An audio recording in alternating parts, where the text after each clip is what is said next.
मेरे प्यारे विद्यार्थियों, आइए आज चर्चा करते हैं व्यंजनों के वर्गीकरण के विषय में।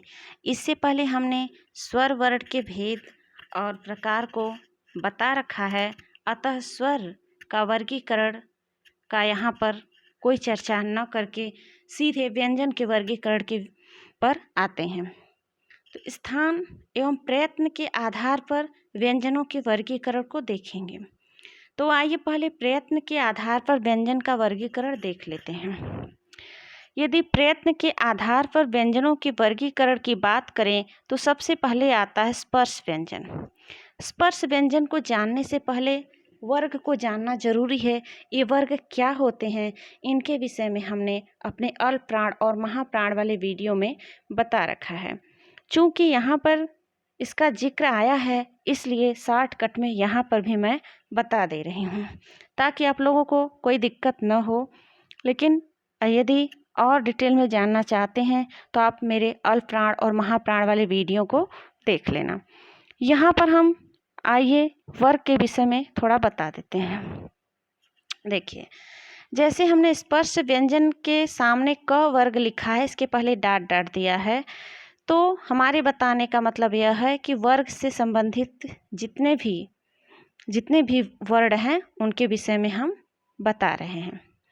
देखिए, जैसे क वर्ग है तो क वर्ग के अंतर्गत क वर्ग लिखा हुआ है, यहाँ पर क वर्ग यहाँ पर लिखा हुआ है। तो क वर्ग के अंतर्गत क की पंक्ति में आने वाले ख, ग, घ और अंग, ये चार वर्ण भी आएंगे और प्लस क सबको मिला देंगे तो ये जो पांचों वर्ण हैं ये क वर्ग के अंतर्गत आएंगे। इसी प्रकार च वर्ग के अंतर्गत च, छ, ज, झ, ञ, ट वर्ग के अंतर्गत ट, ठ, ड, ढ, अड़, त वर्ग के अंतर्गत त, थ, द, ध, न और प वर्ग के अंतर्गत प, फ, ब, भ, म। तो वर्ग की यदि बात करें तो हिंदी में वर्ग 5 होते हैं: क वर्ग, च वर्ग, ट वर्ग, त वर्ग और प वर्ग। और प्रत्येक वर्ग में 5 वर्ण आते हैं। वर्ण और वर्ग में अंतर होता है। वर्ण का तात्पर्य है अक्षर, जबकि वर्ग का तात्पर्य है अपनी पंक्ति में आने वाले पांचों वर्ण। यदि कहा जाए क वर्ग का 5वां वर्ण तो ङ बताएंगे, क वर्ग का 3रा वर्ण तो ग बताएंगे। तो ये रहा वर्ग। अब इन वर्गों से स्पर्श व्यंजन का क्या रिलेशन है, आइए इसको देखते हैं। स्पर्श व्यंजन बताया जाता है कि स्पर्श व्यंजन के अंतर्गत पांचों वर्ग आएंगे, यानी क से म तक। तो यदि क से म तक 5 वर्ग हैं और प्रत्येक वर्ग में 5-5 वर्ण हैं तो 25 हो जाता है। तो ये तो ऊपरी जानकारी बता दी जाती है कि स्पर्श व्यंजन के अंतर्गत 25 वर्ण आते हैं। लेकिन यदि थोड़ा सा डिटेल में जाएं तो स्पर्श व्यंजन के भी अन्य प्रकार होते हैं। जैसे स्पर्श संघर्षी भी स्पर्श व्यंजन का प्रकार है, यानी स्पर्श व्यंजन के अंतर्गत जो 25 वर्ण आते हैं उनमें से कुछ वर्ण ऐसे भी हैं जिनको स्पर्श संघर्षी कहा जाता है। जैसे यहाँ पर दिया हुआ है, स्पर्श संघर्षी के अंतर्गत देखिए च, छ, ज और झ, ये 4 वर्ण स्पर्श संघर्षी हैं। और इसके आगे देखें तो स्पर्श व्यंजन के अंतर्गत जो 5 वर्ग हैं, इन वर्गों के जो पंचमाक्षर हैं, यानी क वर्ग का पंचमाक्षर ङ, च वर्ग का पंचमाक्षर ञ, ट वर्ग का पंचमाक्षर ड़, त वर्ग का पंचमाक्षर न और प वर्ग का पंचमाक्षर म। ये जो पंचमाक्षर वर्ण हैं इनको अनुनासिक वर्ण कहते हैं, यानी इनको स्पर्श वर्ण भी कहते हैं और अनुनासिक वर्ण भी कहते हैं। तो स्पर्श में जो 25 वर्ण आए, स्पर्श व्यंजन के अंतर्गत जो 25 वर्ण आए उनमें से 4 अक्षर च, छ, ज, झ स्पर्श संघर्षी हो गया और प्रत्येक वर्ग का 5वां वर्ण यानी ङ, इय, ड़, न और म, ये पंचमाक्षर हो गए। और पंचमाक्षर को और क्या क्या कहते हैं, आइए देखते हैं।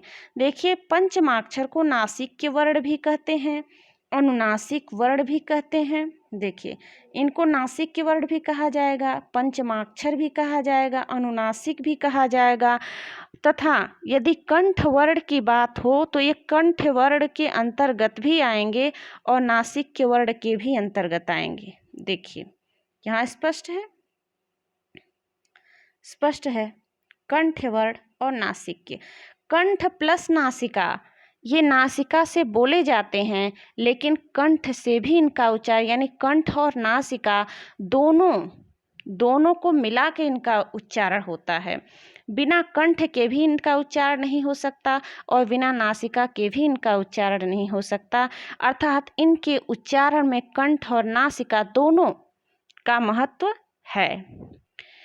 आगे देखिए, हमने ऊपर बता दिया स्पर्श व्यंजन बता दिया, संघर्षी नहीं बताया। संघर्षी व्यंजन श, श और स, संघर्षी अर्थात घर्षण, जिनके उच्चारण में मुख में हवा में, मुख से हवा निकलते समय थोड़ा सा घर्षण करते हुए निकले तो वे संघर्षी व्यंजन हैं। वैसे श, श ये जो हैं, इनको ऊष्म व्यंजन भी कहा जाता है, लेकिन इनके उच्चारण में थोड़ी सी हवा में सुरसुराहट आती है। कैसे सुरसुराहट आएगी? जब थोड़ा सा हवा का घर्षण होगा। तो इसको इस तरीके से देखें कि ऊष्म व्यंजन भी है और संघर्षी व्यंजन भी है। ऊष्म व्यंजन के अंतर्गत ये तीनों श और ह भी आ जाता है, जबकि यहाँ पर संघर्षी व्यंजन में केवल ये तीनों श आ रहे हैं। तो यदि एग्जाम में पूछ दे कि निम्न में से कौन से संघर्षी व्यंजन है, तो हमें पता होना चाहिए, इसलिए इनको अच्छे से समझते हुए चलें। यदि पूछ दे, साधारण तरीके से पूछ दे कि स्पर्श व्यंजन कितने हैं, तब तो 25 लिखेंगे, लेकिन यदि पूछ दे स्पर्श संघर्षी तो कंफ्यूज नहीं होंगे कि अरे ये तो स्पर्श व्यंजन था, स्पर्श संघर्षी तो हो ही नहीं सकता। ऐसा कंफ्यूज नहीं होना है, और आप लोगों के कंफ्यूजन दूर करने के लिए ही यह वीडियो बनाई गई है। स्पर्श च, छ, ज, झ और ये स्पर्श संघर्षी भी है, और यदि स्पर्श व्यंजन के अंतर्गत रख दे तो भी ये स्पर्श व्यंजन भी होंगे। आगे देखिए, यदि नासिक के व्यंजन यानी जो पंचमाक्षर हैं, प्रत्येक वर्ग के 5वें वर्ण को ही पंचमाक्षर कहा गया है, लेकिन यदि एग्जाम में देकर पूछ दे कि कौन सा व्यंजन नासिक के व्यंजन है, तो भी वही पंचमाक्षर ही होगा। यदि पंचमाक्षर पूछ दे तो भी वही होगा, अनुनासिक पूछ दे तो भी वही होगा, और ऐसे भी पूछ सकता है कि निम्न में से किस वर्ण को कंठ और नासिका दोनों से बोला जाता है, तो भी पंचमाक्षर 5वें अक्षर। देखिए, यहाँ पर हमने इसको लिखा नहीं है, आइए लिख देते हैं। 5वें अक्षर हमने बार बार बताया है, लेकिन फिर भी मैं लिख दे रही हूँ। देखिए, ङ ये पंचमाक्षर है, इ पंचमाक्षर है, ड़ पंचमाक्षर है, न पंचमाक्षर है और म पंचमाक्षर। ये अपने वर्ग के 5वें वर्ण है, यानी क, ख, ग, घ, अंग 5वां, च, छ, ज, झ, ञ 5वां, इसी प्रकार ये सब भी है। अब आइए आगे चलते हैं। पार्श्विक व्यंजन कौन से हैं? तो पार्श्विक व्यंजन केवल एक ही है, एग्जाम में पूछ देता है, और एग्जाम के दृष्टि से ही यह वीडियो बनाई गई है। या हमने जो भी सामान्य हिंदी से जितने भी टॉपिक पढ़ाए हैं, वह एग्जाम को ध्यान में रखकर ही बनाया गया है कि जो आप लोग पढ़ें उससे आप लोगों को फ़ायदा हो, यानी एग्जाम में जो क्वेश्चन आए उसको आप लोग सही टिक करके आए। इसी उद्देश्य से हमने यहाँ पढ़ाना शुरू किया है। अतः जो भी पढ़ाऊँ उसको ध्यान से देखना, याद होना और समझना बहुत ज़्यादा ज़रूरी है। पार्श्विक व्यंजन केवल एक ही होता है, वह ल होता है। ल वर्ण जो कि पार्श्विक व्यंजन है, पार्श्विक व्यंजन एक ही होता है, इसलिए इसके पूछने के चांसेस हो जाते हैं। आगे देखिए, उत्क्षिप्त व्यंजन।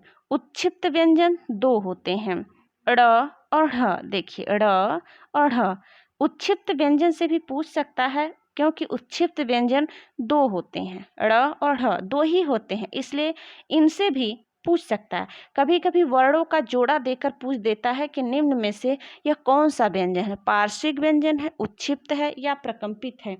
तो ऐसे में कंफ्यूज न हो, इसलिए यदि अच्छे से समझते हुए पढ़ते हुए चलेंगे तो बिल्कुल कंफ्यूज नहीं होंगे। कंफ्यूज व्यक्ति कहाँ पर होता है, जब वह चीज़ें ज़्यादा पढ़ ले, विषय वस्तु ज़्यादा पढ़ लेता है और उसको केवल ऊपर ऊपर से पढ़ते हुए चलता है, या तो समझ कर नहीं पढ़ता, या फिर उसको रट लेता है, या फिर अच्छे से नहीं पढ़ता है, या क्रमबद्ध तरीके से नहीं पढ़ता है, या फिर एक बार पढ़ने के बाद दोबारा फिर कभी नहीं पढ़ता है, या फिर आधा अधूरा ही पढ़ता है। यही कारण होता है। और व्यक्ति ज़्यादा पढ़ने के बावजूद भी, ज़्यादा मेहनत करने के बावजूद भी एग्ज़ाम क्वालिफाई नहीं कर पाता है, जिसका कारण यही है कि अच्छे से समझते हुए, पढ़ते हुए, क्रमबद्ध तरीके से पढ़ते हुए नहीं चलता है। तो हम बार बार एग्ज़ाम का याद इसलिए दिला रहे हैं कि इस पर आप लोगों का फोकस हो और आप लोग इसको अच्छे तरीके से समझें और एग्ज़ाम में इसको सही क्लिक करके आएँ, सही टिक करके आएँ। ठीक, अब आगे देखिए प्रकंपित। देखिए प्रकंपित व्यंजन एक ही है, र जो है प्रकंपित व्यंजन, प्रत्येक के आगे व्यंजन लगा लीजिएगा। मैंने इसको शॉर्टकट में लिखा है, जैसे पार्श्विक व्यंजन, उत्क्षिप्त व्यंजन, प्रकंपित व्यंजन, ये सब देखिए व्यंजन है ना, इसलिए इनके आगे व्यंजन लगा लीजिएगा। और देखिए प्रकंपित व्यंजन भी एक ही है, र है। र के उच्चारण में जिह्वा में, हवा में थोड़ी सी कपकपी होती।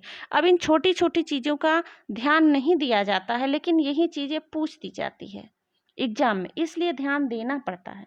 यह बेसिक विषय वस्तु है और जब हम लोग बच्चों को पढ़ाने जाएंगे तो उनको बेसिक चीज़ें बतानी पड़ेगी, इसलिए बेसिक विषय वस्तु से पूछा जाता है क्वेश्चन और उसको जानना बहुत ज़्यादा ज़रूरी है। तो हमने जाना प्रकंपित व्यंजन र है और संघर्षहीन सप्रवाह, यानी घर्षण के साथ प्रवाहित होने वाली, यानी उसका प्रवाह भी नहीं रुक रहा है, किसका, हवा का। जो मुख से निकलने वाली हवा है, श्वास है अथवा प्राणवायु है, उसका एक प्रवाह मतलब एक फ्लो है, एक प्रवाह में वो निकल रहा है, बीच में रुक नहीं रहा है।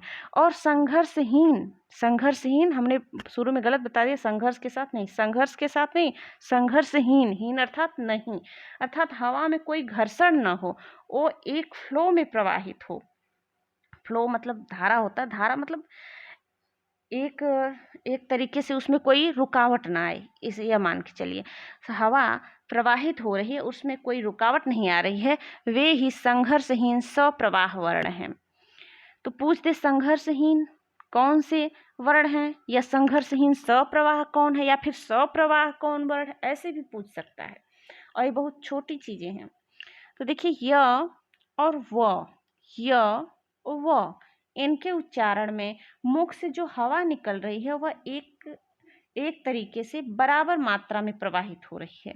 सप्रवाह का मतलब बराबर मात्रा में प्रवाहित हो रही है, उसमें कहीं पे उतार चढ़ाव रुकावट कुछ भी नहीं। य व, इसका उच्चारण करके आप लोग देख लीजिए। तो यह संघर्षहीन सप्रवाह दो ही वर्ण है, य और व। अब स्थान के आधार पर देखते हैं। आइए, स्थान के आधार पर हमने अपने पहले वीडियो में व्यंजन वर्ण के विषय, व्यंजन वर्ण नाम से जो वीडियो बनाई है उसमें हमने बता रखा है, इसलिए इस पर हम ज़्यादा चर्चा नहीं करेंगे। हमने उच्चारण स्थान के आधार पर व्यंजन को बता रखा है, चाहे उच्चारण स्थान कहे या फिर केवल स्थान के आधार पर कहें वही होगा। तो हमने कंठ से, तालु से, दंत से उच्चारित होने वाले वर्ण को हमने पूरी तरीके से डिटेल में बता रखा है, इसलिए हम उसको नहीं बताएंगे ज़्यादा, क्योंकि एक ही बात को बार बार नहीं बताई जाती है। बार बार बताने से एक तो सामने वाला बोर होता है, दूसरे समय फालतू जाता है। तो आइए आगे चलते हैं। प्राण के आधार पर वही प्राणवायु अर्थात श्वास के आधार पर हमने अल्प प्राण और महाप्राण भी बता रखा है। अल्प प्राण और महाप्राण के उच्चारण में कैसे जो है कितनी हवा निकल रही है, इसको हमने बता रखा है। तो ये प्राण के आधार पर। अब स्वर तंत्रियों के आधार पर, स्वर तंत्रियों के आधार पर स्वघोष और अघोष व्यंजन वर्ण स्वर तंत्रियों के आधार पर आता है। स्वर तंत्रियों में कितना कंपन हो रहा है और कितना नहीं हो रहा है, इसको स्वघोष और अघोष कहते हैं, अर्थात स्वर तंत्रियों के आधार पर जो व्यंजन का वर्गीकरण है उसमें स्वघोष और अघोष आता है, और इसको भी हमने बता रखा है। अतः आज तक के लिए बस इतना ही।